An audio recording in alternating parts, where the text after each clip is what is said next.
रात का समय था और गुंजन ट्रेन में अकेले सफर कर रही थी। बड़ी अजीब बात है, ये ट्रेन तो पूरी खाली है, सिर्फ ये 2 आदमी और औरत ही दिखाई दे रहे हैं।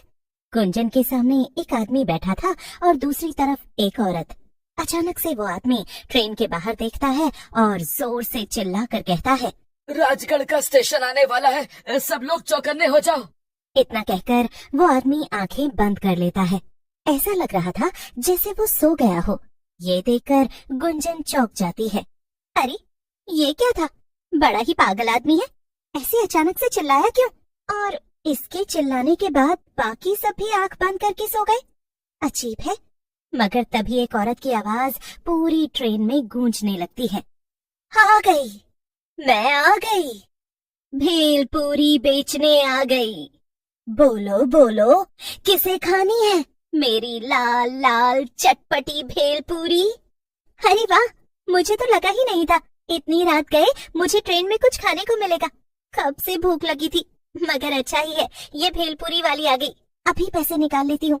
गुंजन जैसे ही पर्स में से पैसे निकालने लगती है तो उसके सामने बैठा आदमी आंखें खोलते हुए गुस्से में कहता है, भेलपूरी वाली से कुछ मत लेना, वो भेलपूरी खिलाकर तुम्हें ट्रेन से उठा ले जाएगी।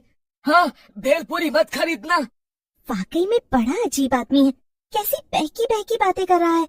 अरे मुझे भूख लगी है तो मैं भेलपूरी क्यों ना लूं? हाँ, बड़ा आया। तभी लंबा घूंघट डाले वो भेलपूरी बेचने वाली औरत वहाँ आ जाती है और गुंजन की सीट के सामने रुककर उससे कहती है, ओ दीदी, चटपटी मसालेदार भेलपूरी ले लियो, बड़ी मजेदार है। हाँ हाँ, मुझे लेनी है तुम्हारी भेलपूरी, मगर ये बताओ कि कितने की है एक प्लेट? अरे ले लो, पहले खाकर तो देखो, फिर बताएंगे दाम। अच्छा ये भी सही है, लाओ फिर खिलाओ। गुंजन औरत के हाथ से भेलपूरी ले लेती है और खाने लगती है। वाह, अरे वाह वाह, क्या भेलपूरी बनाई है, मजा ही आ गया। और ये पागल आदमी मुझसे कह रहा था कि मैं भेलपूरी ना खरीदूं। अच्छा अब बताओ इसके पैसे कितने हुए? लेकिन वो औरत कुछ नहीं कहती, उल्टा जोर जोर से डरावनी हंसी हंसने लगती है।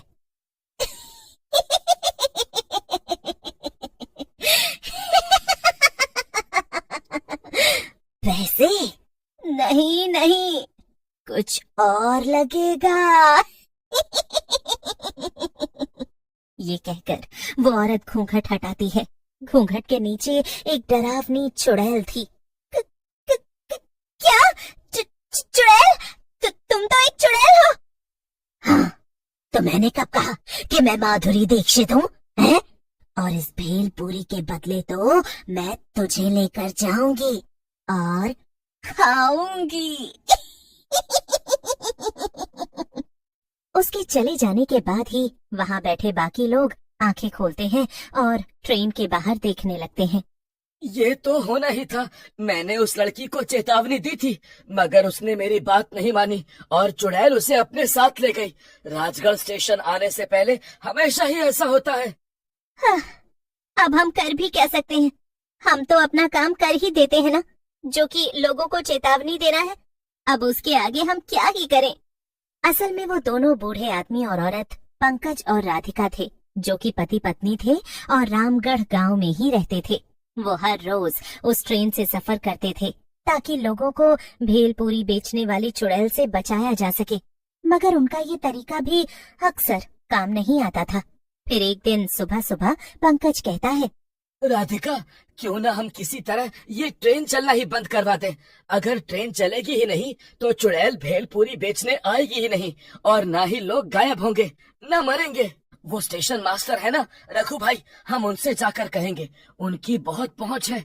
वैसे भी इस ट्रेन में ज्यादा लोग आते ही नहीं, वो बात करेंगे तो ट्रेन जरूर बंद हो जाएगी।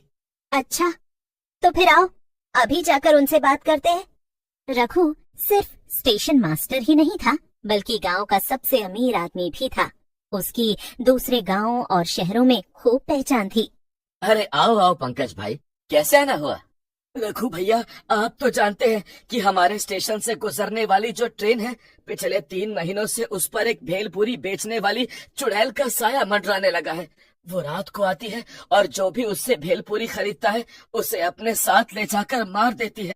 हाँ हाँ, मैंने ऐसी बहुत सी अफवाहें सुनी है, पर मैं क्या करूं? भैया, आप ना ये ट्रेन ही बंद करवा दीजिए। ट्रेन बंद हुई तो ना तो भेलपूरी बिकेगी, न लोग गायब होंगे। क्या? एक चुड़ैल की कहानी के चक्कर में ट्रेन बंद करवा दो? अरे मैं बड़े साहब लोगों को जाकर ये बोलूंगा तो वो मेरे ऊपर हंसेंगे, समझे? मगर रघु भैया, सच तो यही है ना? जो ना माने उससे ट्रेन में रात में सफर करने को कहिए, फिर वो भी इस पर यकीन कर लेगा और ट्रेन बंद करवा देंगे। बेचारा पंकज उदास होकर वापस अपने घर आ जाता है। कुछ नहीं किया ना रघु भैया ने, मैंने तो पहले ही कहा था।